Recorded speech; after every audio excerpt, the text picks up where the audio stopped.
नमो भगवते वासुदेवाय।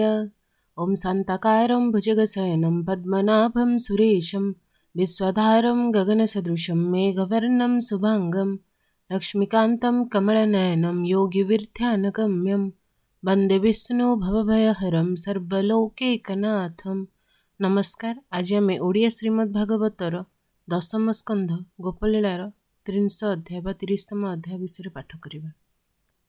सुकोवाच शुण परीक्ष नरनाथ कृष्णचरित भागवत शरद कालर जे शशि मल्लिका पुष्प प्राय दिशि देखि सानंद दामोदर माया मनुष्य मायाधर गोविंद विचारन्ति मने आज रमिबा वृंदावने 16 सहस्र गोप नारी मते बरिले तप करी मु तांक पुराइबी आस से मोर भकत विश्वास अनेक जन्मे तप करी एबे होइले गोप नारी रमीण देवी निज पुर आज मु करिबी निस्तार एते विचारी बनमाली घेनिले विरह मुरली स्वभावे शरदर काल पवन बहे परिमल फुटिले जलस्थले फूल सुगंध शीतल अमूल्य गगने प्रकाशिला शशि निर्मल विराजई निशि चंद्रमंडल अखंडित देखि उषत गोपीनाथ लक्ष्मीर मुख प्राय दिशि किरणे 10 दिग तोषी कालंदी कूले ब्रह्मराशि सहस्र जुगे जाहा घोषी रिभंग छंदे होई उभा चारु अधरे वेणु शोभा गोपींक नाम धरी धीरे मुरली डाकई सुस्वरे गोपीए थिले निज पुरे नाद शुणिले जे घरे दंडे शुणिले स्थिर करी वेणु डाकई नाम धरी शुणी होइले छन छन व्यापारे न लागिला मन कर चरण न चलई मदने कंपुअछि देही नादे बोहिले बनमाली 16 सहस्र गोप बाली एकको आरेक लुचाई धाइले असंभाळ होई बोलंती नपुण ए जाणी मते होइब सपतणी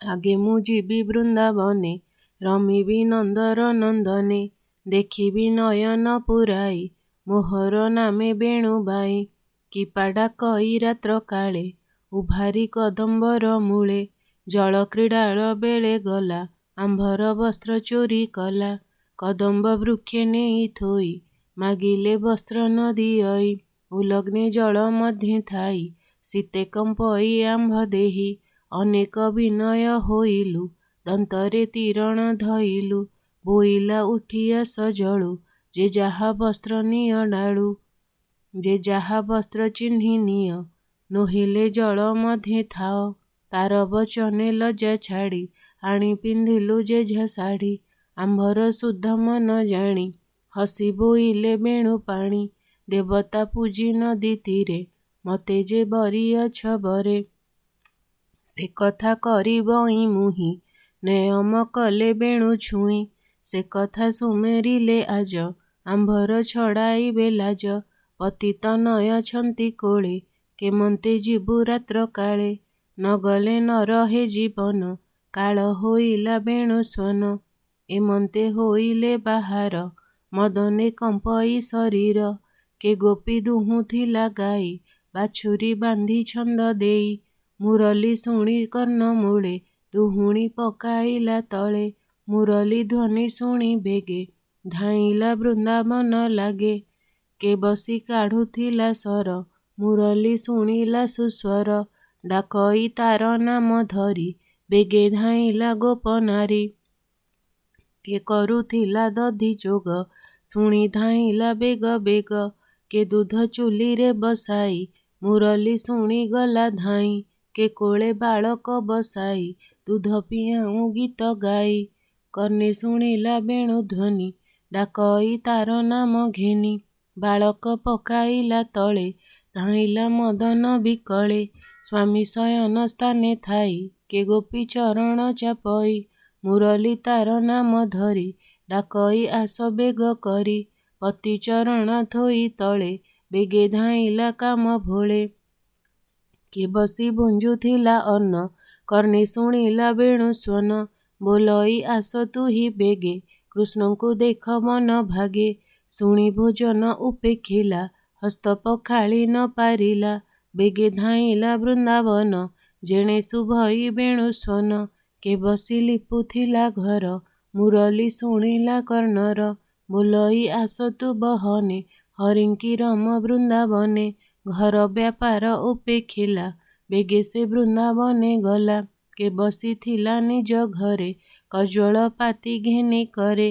ଏକ ଲୋଚନେ ରଞ୍ଜିଥିଲା, ତା ନାମେ ମୁରଲି ଡାକିଲା, ଧାମଇ ଅସମ୍ଭାଳ ହୋଇ, କଜ୍ୱଳ ପାତି କରେ ଲଇଁ। କେ ଗୋପୀ ବସ୍ତ୍ର ତଳେ ଥୋଇ, କୁଙ୍କୁମ ଶରୀରେ ଲେପଇ, କର୍ଣ୍ଣେ ଶୁଣିଲା ବେଣୁ ଧ୍ୱନି, ଉଠିଲା କରେ ବସ୍ତ୍ର ଘେନି। ଜ୍ଞାନ ହାରିଲା କାମ ଭଳେ, ପିନ୍ଧିଲା କନ୍ଧରୁ ଅଞ୍ଚଳେ, କେ ଗୋପୀ କୃଷ୍ଣ ନାମ ଧରି, ଗୃହ ବ୍ୟାପାର ଗୃହେ କରି।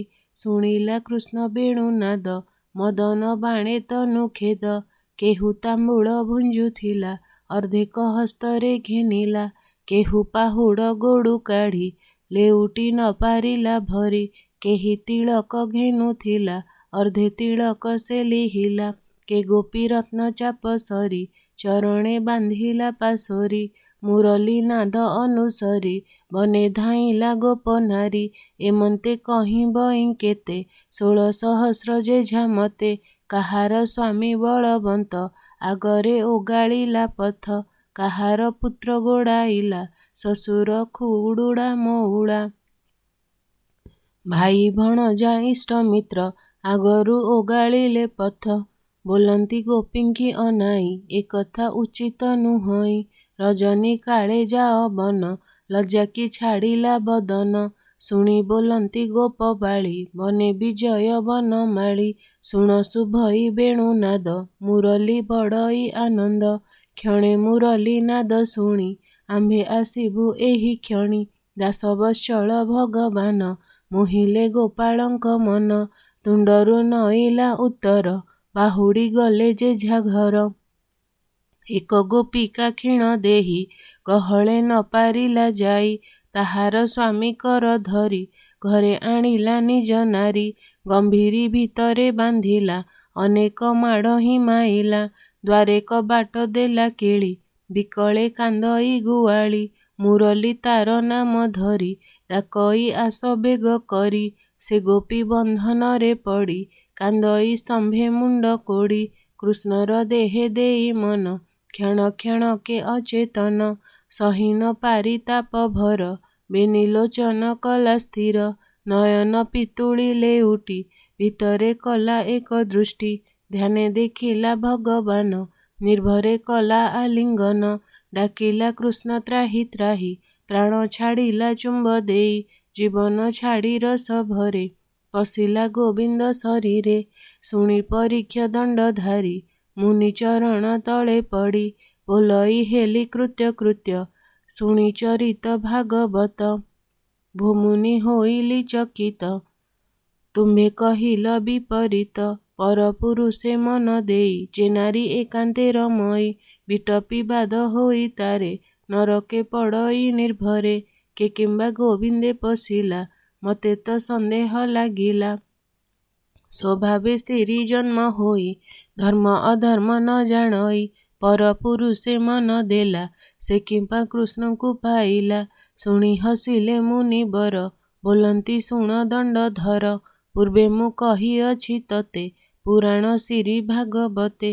କୃଷ୍ଣଙ୍କୁ କରି ଶତ୍ରୁବଳ, ମୋକ୍ଷ ହୋଇଲା ଶିଶୁପାଳ, ଏ ଆଦି ଅରିପଣ କଲେ, ପଶିଲେ କୃଷ୍ଣର ଶରୀରେ। ମିତ୍ର ସ୍ୱଭାବେ ଦାମୋଦର, ଏ ଆଦି ଯେତେ ମିତ୍ରବର, ମିତ୍ର ଅଇରି ଯେଣୁ ନାହିଁ, ତରିଲେ ସୂକ୍ଷ୍ମ ପଦ ପାଇ, ତାହାଙ୍କୁ ପ୍ରିୟପଣେ ସେବି, କିମ୍ପା ନୋହିବେ ମୋକ୍ଷ ଭାଗି। ଭକତ ତାରିବାର ଆସେ, ବ୍ରହ୍ମ ପ୍ରକାଶୀ ଅଛି ଅଂଶେ, ନିର୍ଗୁଣ ହୋଇ ଗୁଣବନ୍ତ, ଦାସ ବତ୍ସଳ ଗୋପୀନାଥ। ତାହାର ନାହିଁ କାମ କ୍ରୋଧ, ଏକଇ ସ୍ୱଭାବ ସୁହୃଦ, ଯାହାର ମନ ହୋଏ ଲୟେ, ସେ ପ୍ରାଣୀ ପାଶେ କୃଷ୍ଣ ଦେହେ। ଏଣେ ତୁ ସନ୍ଦେହ ନ କର, ମହାମହିମା ଯୋଗେଶ୍ୱର, ଏଣେ ନ କର ଖେଦ ଚିତ୍ତ, କହଇ ଶୁଣ ଭାଗବତ। ଗୋପିଏ ଗଲେ ରାତ୍ର କାଳେ, ମିଳିଲେ କଦମ୍ବର ତଳେ। 16,000 ଗୋପ ବାଳି, ଦେଖିଲେ ପ୍ରଭୁ ବନମାଳି। ନାନା କୁସୁମେ ପରିମଳ, ହୃଦେ ଲମ୍ବଇ ବନମାଳ। ଗୁଞ୍ଜରା ପାଟି ତାଳୁ ମୂଳ, ଶ୍ରବଣେ ମକର କୁଣ୍ଡଳ। ନୂପୁର କଙ୍କଣ ବିରାଜେ, ରତ୍ନମେଖଳା କଟି ମାଝେ। ପୀତବସନ ବେଣୁଧର, ନିବିଡ଼ ସୁରଙ୍ଗ ଅଧର। କୋଟିଏ କାମ ନୋହେ ସରି, ଦେଖି ଉଷତ ଗୋପ ନାରୀ। ଅନଳ ଦେଖିଣ ପତଙ୍ଗ, ଯେହ୍ନେ ଧାମନ୍ତି ଉଦ୍ବେଗ। ବେଢ଼ିଲେ ସତେ ପୁର ହୋଇ, କମ୍ପନ୍ତି କୃଷ୍ଣଙ୍କୁ ଅନାଇ। ଗୋପୀଙ୍କି ଦେଖି ବନମାଳି, ବଦନୁ ଥୋଇଲେ ମୁରଲି। କୋମଳ ମଧୁର ବଚନ, କହନ୍ତି ପ୍ରଭୁ ଭଗବାନ। ଶୁଣଗ ବ୍ରଜବଧୂ ଜନେ, ତୁମ୍ଭେ ଅଇଲ କିମ୍ପା ବନେ। ଗୋପର କହ ଭଲ କଥା, ନନ୍ଦ ଯଶୋଦାଙ୍କ ବାରତା। ଗୋପେ କି ଆପଦ ପଡ଼ିଲା, ମତେ ତ ସନ୍ଦେହ ଲାଗିଲା। ଗୋରୁ ଗୋପାଳେ ନେଲେ ବାନ୍ଧି, ତୁମ୍ଭେ ଅଇଲ ବନେ କାନ୍ଦି। ସର୍ବସମ୍ପଦ କଲେ ଜୁର, କିଏ ବା ମିଳିଲେ ଅସୁର। ଏମନ୍ତ ପ୍ରାୟ ମୁଁ ମଣଇ, କିମ୍ପା ଅଇଲେ ବନ ଧାଇଁ। ଭଲେ ଅଟଇଲ ମୋ ନିକଟେ, ବଣା ହୋଇଲ ବଣ ବାଟେ। ପତିତ ନୟ ଛାଡ଼ି କରି, ଗୃହ କିରତି ପରିହରି। କିମ୍ପା ଅଇଲ ଘୋର ବନ, ନୁହଁଇ ଉଚିତ ବିଧାନ। ଭାଗ୍ୟ ମୁଁ ବାଉଳୁଥିଲି ବେଣୁ, ମତେ ଭେଟିଲ ଆସି ତେଣୁ। ରଜନୀ ହୋଇଛି ଅପାର, ବନ ଗହନ କୁଞ୍ଜ ଘୋର। ବ୍ୟାଘ୍ର ଭଲ୍ଲୁକ ବନ ଯିବେ, ତୁମ୍ଭଙ୍କୁ ଦେଖିଲେ ଖାଇବେ। ବେଗେ ବାହୁଡ଼ି ଯାଅ ଘର, ରଜନୀ ହେଉଛି ଉଛୁର। ସ୍ୱଭାବେ ସ୍ତ୍ରୀ ଜନ୍ମ ହୋଇ, ବନେ ତୁମ୍ଭର ଭୟ ନାହିଁ। ନିଶ୍ଚେ ହୋଇବ ଆଜ ନାଶ, ମରଣେ କଲଟି ବିଶ୍ୱାସ। ଯାଅ ନ ଥାଅ ବନ ଘୋରେ, ତୁମ୍ଭଙ୍କୁ ଲୋଡୁଥିବେ ଘରେ। ମାତା ପିୟର ପୁତ୍ର ଭାଇ, ଲୋଡୁ ଯେ ଥିବେ ନାମ ରାଇ। ଯେ ଯାହା ସ୍ୱାମୀ କୋପ ଚିତ୍ତେ, ଲୋଡ଼ିବେ ଘର ଦ୍ୱାର ପଥେ। ନ ପାଇ କରିବେଟି ରୋଷ, ତୁମ୍ଭେ ହୋଇବ ଜାତି ନାଶ। ବନ୍ଧୁ ବାନ୍ଧବେ ତୁମ୍ଭ ଘର, ଅନ୍ନ ନ କରିବେ ଆହାର। ଜଳ ହିଁ ନ କରିବେ ପାନ, ତୁମ୍ଭେ ହୋଇବ ଜାତିହୀନ। ନ ଜାଣି ଯେବେ ଗୋ ଅଇଲ, ବହନ କର ମୋର ବୋଲ। ଦେଖିଲ ବନ ପରିମଳ, ନାନା କୁସୁମେ ନଦୀ ଜଳ। ମଳୟ ପବନ ଶୀତଳ, ତରୁ ପଲ୍ଲବେ ଭୃଙ୍ଗ ମେଳ। ବହନ ଯାଅ ଗୋପପୁର, ନିଜ ପତିଙ୍କି ସେବା କର। ଗାଈଙ୍କ ଗୋଡ଼େ ବତ୍ସା ବାନ୍ଧି, ତୁମ୍ଭେ ଯେ ଦୁହୁଁଥିଲ ଛନ୍ଦି। କ୍ଷୀର ନ ପାଇଣ ବାଛୁରୀ, କାନ୍ଦନ୍ତି ହମ୍ବାରାବ କରି। ବାଳକ ଧରିଥିଲ କୋଳେ, ପକାଇ ଅଇଲ ଯେ ତଳେ। ଛିଡ଼ିଲା ଓଷ୍ଠଦନ୍ତ ପାଟି, କାନ୍ଦନ୍ତି ତୁଣ୍ଡେ ଭରି ମାତି। ବହନ ନିଜ ପୁରେ ଯାଅ, ସ୍ତନ୍ୟ ପିଆଇ ଗାଈ ଦୁହଁ। ଯେବେ ଅଇଲ ବେଣୁ ନାଦେ, ମୋ ରୂପ ଦେଖିବାର ସଧେ। ଏବେ ଦେଖିଲ ମୋର ଦେହ, ଯାଅ ଗୋ ଦଣ୍ଡେ ହେନ ରହ। ସ୍ୱାମୀଙ୍କ ସଙ୍ଗେ ପ୍ରୀତି କର, ଉଚିତ ଧର୍ମ ଗୋ ତୁମ୍ଭର। ସ୍ୱାମୀର ଯେତେ ଇଷ୍ଟଜନ, ବାଳତନୟଙ୍କ ପୋଷଣ। ଏ ନିତ୍ୟ କର୍ମ ଗୋ ତୁମ୍ଭର, ପୁଣି ବୋଲନ୍ତି ବେଣୁଧର। ପୂର୍ବଜ ଅର୍ଜିଲା କର୍ମ ଲଇ, ଯେ ଯାହା ସ୍ୱାମୀ ଗୋ ମିଳଇ। ସେ ଯେତେ ହୋଏ ଅସୁନ୍ଦର, ଦୁଃଖୀ ଦରିଦ୍ର ବ୍ୟାଧିକର। ତାହାଙ୍କୁ ନ କରିବ ସାନ, ସେ ବିଷ୍ଣୁଦେବଙ୍କ ସମାନ। ତାହାଙ୍କ ପାଦେ ଏକ ଚିତ୍ତେ, ସେବା କରିବ ଅବିରତେ। ଏ ମାୟା ସଂସାର ବେଭାର, ଯାହା ସଞ୍ଚିଲା ବେଦବର। ଏହା ଯେ ନ କରନ୍ତି ଭଲେ, ନରକେ ଯାନ୍ତି ଅନ୍ତକାଳେ। ପର ପୁରୁଷେ ଚିତ୍ତ ଦେଇ, ଯେ ନାରୀ ରମେ ଦେହ ବହି। ତାହାଙ୍କ ନାହିଁ ସୁଖ ଲେଶ, ନରକେ ହୁଅନ୍ତି ପ୍ରବେଶ। ନିନ୍ଦିତ ହୋନ୍ତି ବେନେ ଲୋକେ, ନିରାଶ ହୋନ୍ତି ସ୍ୱାମୀ ସୁଖେ। ବିଧବା ହୋନ୍ତି ଜନ୍ମ ସାତ, ଯେ ନାରୀ ସ୍ୱାମୀ ଅଭକତ। ମତେ ଅଇଲ ଯେବେ ଦେଖି, ଏତେକ ପୂରିଲାନି ଆଖି। ଯେ ମତେ ଦୂରେ ଥାଇ ଚିନ୍ତି, ମନ ବଚନ ମତେ ଦ୍ୟନ୍ତି। ବେଗେ ହୁଅନ୍ତି ଭବୁ ପାର, ଖଣ୍ଡଇ ଭ୍ରମ ତାହାଙ୍କର। ଯେ ମୋର ନିକଟେ ରହଇ, ସେ ପ୍ରାଣୀ ମତେ ନ ଭଜଇ। ମାୟାରେ ହୋଏ ଛନ ଛନ, ବିଷୟା ଜଡ଼େ ଥାଇ ମନ। ସେ ମତେ ପାଇବ କେମନ୍ତ, ହସି ବୋଲନ୍ତି ଗୋପୀନାଥ। ମୁନି ବୋଲନ୍ତି ରାୟେ ଶୁଣ, ଯାହା କହିଲେ ନାରାୟଣ। କେ ତାହା କରିବଟି ଆନ, ସବୁରି ପ୍ରଭୁ ଭଗବାନ। ଗୋପୀଏ କୃଷ୍ଣ କଥା ଶୁଣି ଚିନ୍ତା ବିକଳେ ମନେ ଗୁଣି। ବଜ୍ର ପଡ଼ିଲା ଯେହ୍ନେ ଶିର ବଦନୁ ନଇଲା ଉତ୍ତର। ନିଶ୍ୱାସ ବହେ ଖରତର ଶୁଖିଲା ସୁରଙ୍ଗ ଅଧର। ଦଶନେ ଅଧର କାମୋଡ଼ି କର ଯୁଗଳ ଶିରେ ତାଡ଼ି। ଚରଣ ଅଙ୍ଗୁଳିର ଅଗ୍ରେ ଭୂମି ଚିରନ୍ତି କାମ ବ୍ୟଗ୍ରେ। କମ୍ପଇ ବିକଳେ ଶରୀର ବେନି ଲୋଚନୁ ବହେ ନୀର। ଅଞ୍ଜନ କୁଙ୍କୁମର ସଙ୍ଗେ ଲୁହ ପଡ଼ଇ କୁଚ ଯୁଗେ। ଦୁଃଖ ସାଗରେ ନିମଜ୍ଜିଲେ ସଭୟ ଲୋଚନେ ବୁଜିଲେ। ହୋଇଲେ ମୃତ ପିଣ୍ଡ ପ୍ରାୟେ ଦେଖନ୍ତି ପ୍ରଭୁ ଦେବରାଏ। କୃଷ୍ଣ ନିଷ୍ଠୁର ବୋଲ ଶୁଣି ଧର୍ମ ଅଧର୍ମ ମନେ ଗୁଣି। ଯାହାର ପାଇଁ ଗୃହବାସ ଛାଡ଼ିଲୁ ଜୀବନର ଆଶ। ତାର ନିଷ୍ଠୁର କଥା ପାଇ ଜୀବନ ଦଣ୍ଡେ ନର ହଇ। ବେନି ଲୋଚନ ଘଷି କରେ କୃଷ୍ଣଙ୍କୁ ଚାହିଁଲେ ସଧୀରେ। ପାଦେ ପଡ଼ିଲେ ଏକାବେଳେ କହନ୍ତି ଜୀବନ ବିକଳେ। ଶିର ଲଗାଇ ପଦ୍ମ ପାଦେ ବୋଲନ୍ତି ଶୋକ ଗଦ ଗଦେ। ଓ ନାଥ ପ୍ରଭୁ ଭାବଗ୍ରାହୀ ଏମନ୍ତ ବୋଲୁ କାହିଁ ପାଇଁ। ତୁ ନହୁ ଯଶୋଦା ନନ୍ଦନ ଅନାଦି ପ୍ରଭୁ ନିରଞ୍ଜନ। ଆମ୍ଭେ ଅଭାଗୀ ଦୁଃଖୀ ନାରୀ ଆଉକୁ ଯିବୁ ଗୋପପୁରୀ। ଛାଡ଼ିଲୁ ବିଷୟା ବିଷାଦ ପାଇ ତୋହର ପଦ୍ମପାଦ। ଲକ୍ଷ୍ମୀ ଯାନ ଛାଡ଼ଇ କ୍ଷଣେ ଗଙ୍ଗା ରହିଲା ନଖ କୋଣେ। ସେ ପାଦ ପାଇ ଆମ୍ଭେ ସୁଖୀ ଏବେ ହୋଇଲୁ ନିରିମାଖି। ଆମ୍ଭଙ୍କୁ ତେଜୁ କାହିଁ ପାଇ ତୋ ତହୁଁ ଆନ ଗତି ନାହିଁ। ତୋ ପାଦ ପଙ୍କଜର ମୂଳେ ଜ୍ଞାନୀ ଚିନ୍ତନ୍ତି ଯୋଗ ବଳେ। ସେ ପାଦ ପଦ୍ମ ଆମ୍ଭେ ପାଇ କାହିଁକି ଯିବୁ ଭାବଗ୍ରାହୀ। ତୋହର ପାଇଁ ଦାମୋଦର ଛାଡ଼ିଲୁ ପତିସୁତ ଘର। ଭଜନ୍ତି ଯେ ତୋହର ନାମ ତାହାଙ୍କୁ ନାହିଁ ଦୁଃଖ ଶ୍ରମ। ଆମ୍ଭେ ତୋ ପାଦେ ଚିତ୍ତ ଦେଇ ନିରାଶ ହୋଇଲୁ ଗୋସାଇଁ। ଉଭୟେ ନ ପାଇଲୁ କୂଳ ତୁ ଯେ ବୋଲାଉ ଆଦି ମୂଳ। ଧର୍ମ ବକ୍ତାଙ୍କର ଗୁରୁ ତୋର ମହିମା ମାହାମେରୁ। ଯାହା ବୋଇଲୁ ବେଦ ମତେ ଓ ନାଥ ଶୁଣ ଏକ ଚିତ୍ତେ। ଏ ଯେ ତୋହର ସାଧୁପଣ ସେବିବୁ ସ୍ୱାମୀଙ୍କ ଚରଣ। ଏକଥା ଉଚିତ ତୋହର ଓ ନାଥ ଶୁଣ ବେଦସାର। ତୁ ଯେ ସକଳ ପ୍ରାଣୀଙ୍କର ଦେହ ଜୀବନର ଠାକୁର। ଯେ ପ୍ରାଣୀ ତୋହରେ ଭଜଇ ତାହାର ଜନ୍ମ ବନ୍ଧ ନାହିଁ। ଅନେକ ପୁଣ୍ୟ କରିଥିଲେ ତୋ ନାମ ଧରି ଅନ୍ତକାଳେ। ଅଭୟ ବ୍ରହ୍ମେ ସେ ପଶନ୍ତି ଆମ୍ଭର ନାହିଁ ମନ ଭ୍ରାନ୍ତି। ଆଉ କି ଗୋପ ପର ଯିବୁ ପତିତ ନୟ ଆବୋରିବୁ। ଆମ୍ଭର ତେଣେ ନାହିଁ ଆଶା ତୋ ନାମ କରିଛୁ ଭରସା। ମନ କି ନ ଜାଣୁ ଆମ୍ଭର ଆଶା ବିଶ୍ରାମ ବାନା ତୋର। କାଳିନ୍ଦୀ ତୀରେ ବ୍ରତ କରି ପୂଜିଲୁ ଶଙ୍କର ଗୌରୀ। ବର ମାଗିଲୁ ଆମ୍ଭେ ଯାହା ଓ ନାଥ ନ ଜାଣୁ କି ତାହା। ଆମ୍ଭର ବସ୍ତ୍ର ଚୋରି କରି ତୁ ଯେ ବୋଇଲୁ ନର ହରି। ରମିବି ବୃନ୍ଦାବନେ ମୁହିଁ ନିୟମ କଲୁ ବେଣୁ ଛୁଇଁ। ଆମ୍ଭର ସାକ୍ଷୀ ଏ ମୁରଲି କିମ୍ପା ପାଶରୁ ବନମାଳି। ତୋହର ଯେବେ ଦୟା ନାହିଁ କିମ୍ପା ରାଇଲୁ ବେଣୁ ବାଇ। ଆମ୍ଭର ମନ ନିଜ ଘରେ ବୁଡ଼ାଇଥିଲୁ ମୁହାସରେ। ଶ୍ରବଣେ ମୁରଲି ଶୁଭିଲା କର ଚରଣ ନ ଚଳିଲା।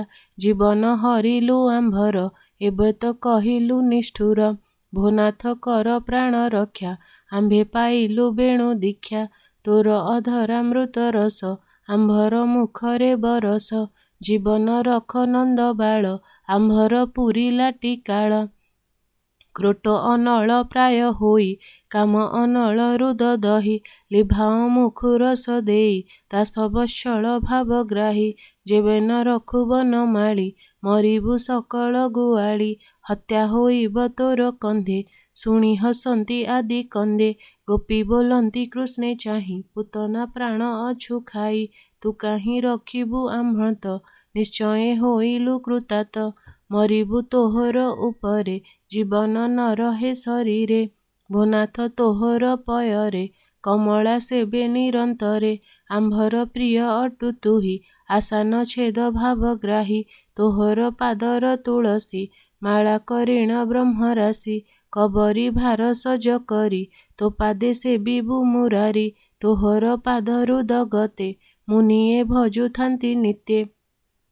ସେ ପାଦେ ପଶିଲୁ ଶରଣ ଜୀବନ ରଖ ନାରାୟଣ ତୋର ଚରଣ ନର ହରି ସ୍ତନ ବଦନ ଶିରେ ଧରି ଆମ୍ଭର ତାପ ହୃଦୁ ଜୀବ ଶରଣ ରଖ ପଦ୍ମନାଭ ତୋର ସମ୍ପଦ ଭୋଗ କରି ତୋ ମୁଖ ଚାହିଁ ଦିନ ହରି ତୋର ସୁନ୍ଦର ରୂପ ଦେଖି ପିଛାଡ଼ି ନ ପାରୁ ଯେ ଆଖି ତୋହର ରୂପ ହୃଦେ ଗୁଣି ବ୍ରହ୍ମାଣ୍ଡେ ଯେତେକ ତରୁଣୀ କେ ଦେହ ଧରିବ ନିର୍ଭରେ ଶୁଣିଲା ନାହିଁ ତିନି ପୁରେ ତୋ ରୂପ ଦେଖି ପଶୁ ବନେ ପୁଲହନ୍ତି ତରୁ ଗଣେ ବୋଲନ୍ତି ସୁକ ମୁନିବର ଶୁଣଃ କୃଷ୍ଣ ରସ ସାର ଦେଖିଣ ଗୋପୀଙ୍କ ବିକଳ ଦୟା ବସିଲା ଆଦି ମୂଳ ଆନନ୍ଦେ ବେନି ଭୁଜ ତୋଳି ଆସ ବୋଇଲେ ବନମାଳି ବାହୁ ବିସ୍ତାରି କଲେ କୋଳ ବିଶ୍ୱସ୍ୱରୂପୀ ଆଦି ମୂଳ ଆକର୍ଷି ଆଣି ନିଜ କରେ ହୃଦେ ଲଗାଇ କୋଳ କଲେ ଡାକି ଯେ ଥିଲା ଯୋଗ ମାୟା ଶୂନ୍ୟରେ ବିକାଶିଲା କାୟା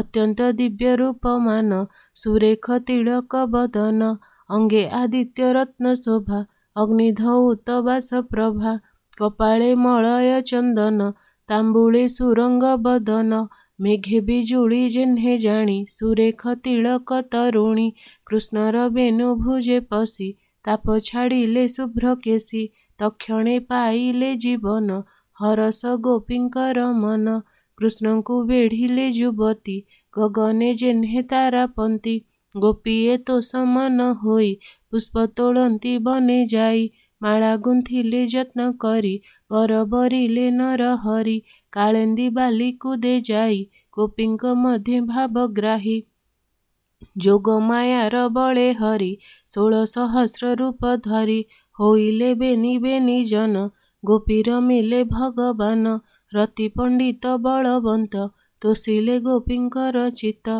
କୃଷ୍ଣର ମଣ ରସ ପାଇ ଜ୍ଞାନ ହାରିଲେ ସର୍ବଗୋଇ ସବୁରି ଦେହେ ନଖ କ୍ଷତ ସବୁ କୁଚରେ ପଦ୍ମହସ୍ତ ସକଳେ ଆଲିଙ୍ଗନ ପାଇ ହରସ ହୋଇ ସର୍ବଗୋଇ ମନ ବିଚାର କଲେ ନାରୀ ସ୍ୱାମୀର ଗର୍ବ ମନେ ଧରି ଆମ୍ଭର ପ୍ରାୟ ଭାଗ୍ୟବନ୍ତ ନାହିଁ ହୋଇବ ଏ ଜଗତ ରମିଲୁ ଅନାଦି ପୁରୁଷ ଆମ୍ଭରେ ହରି ହେଲେ ବସ କୃଷ୍ଣ ଭକତ ଆମ୍ଭ ପ୍ରାୟ ସ୍ୱର୍ଗେ ନହିବେ ଦେବତାଏ ଏମନ୍ତେ ମନେ ଗର୍ବ ବହି ତାହା ଜାଣିଲେ ଭାବଗ୍ରାହୀ ଗୋପୀଙ୍କ ଭାବ ଜାଣିବାରେ ମାୟା ମୋହିଲେ ନଦୀ ତୀରେ ଗୋପୀଏ ବୃନ୍ଦାବତୀ ନାମେ ଥିଲା ସେ କୃଷ୍ଣ ସନ୍ନିଧାନେ ପୂର୍ବେ ସେ ଅଛି ତପ କରି ଗୋବିନ୍ଦ ତାର ଭୁଜ ଧରି ଛନ୍ଦିଲେ ଗୋପୀଙ୍କର ମନ କୃଷ୍ଣ ହୋଇଲେ ଅନ୍ତର୍ଧ୍ୟାନ ବୋଲଇ ଦାସ ଜଗନ୍ନାଥ ବନେ ନିରୋପୀ କୃଷ୍ଣ ପଥ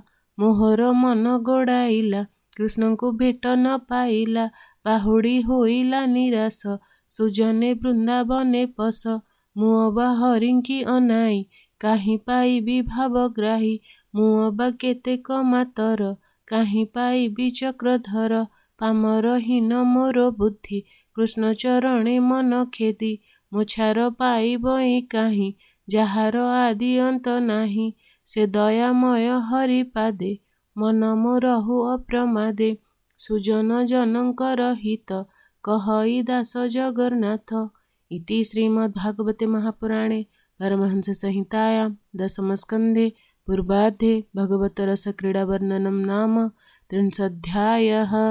ओम नमो भगवते वासुदेवाय।